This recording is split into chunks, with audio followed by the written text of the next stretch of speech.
Now, today is World Menopause Day, and it highlights the impact it has on the daily life for millions of women across the world. It's estimated that 1 in 10 leave their job due to the negative impact of the menopause, with many others reducing their working hours. Globally, the cost to economies is predicted to rise to $150 billion unless more is done to ensure those suffering are given the support they need to keep them in their roles. Well, to talk about this, I'm joined by Joe McEwan, who is co-founder of PositivePause. Welcome to the programme.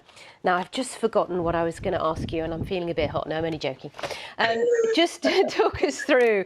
Just talk us through how debilitating it can be for some women, because it's one of those things that some women are hardly touched and others, their lives are completely radically changed.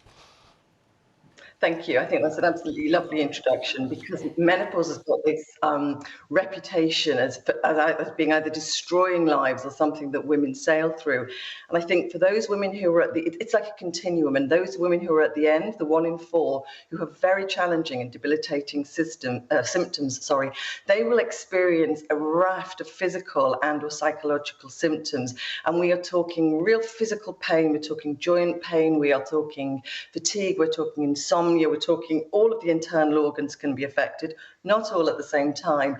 And then that's accompanied by a raft of psychological symptoms where anxiety really ramps up, menopausal depression is very common, low confidence, that imposter syndrome, then the alarm goes off and you've got to go to work. So for 1 in 4, we are talking that type of symptom. But for the 3 in 4, we are not talking anything like that. It's a combination.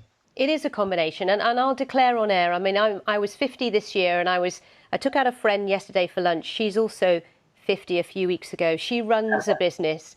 She's a very powerful businesswoman, and she was comparing notes with me, saying, "How can you be so alert? Haven't you got that brain fog thing going on yet?" Which no, I don't, thankfully. Given the job I do, that's a really good news.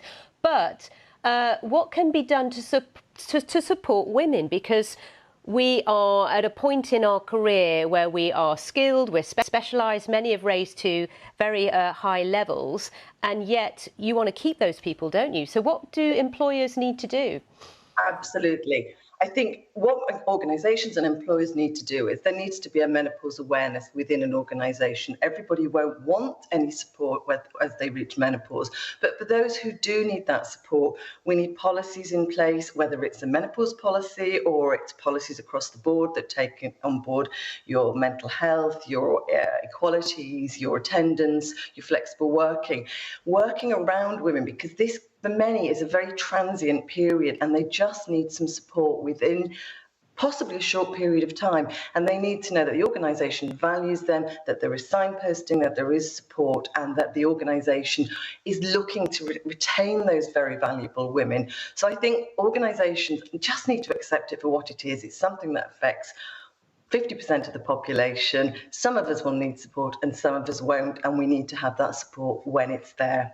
And we need to be open and talk about it as well. Be loud and be proud. Joe, we're out of time, I'm sorry to say. We could talk, you and I, for hours about this, I'm sure. Joe McEwan there, co-founder of PositivePause.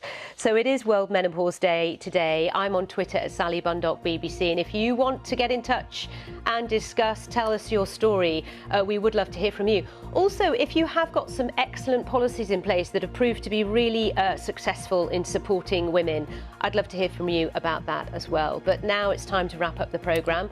Have a lovely day, and we will see you very soon.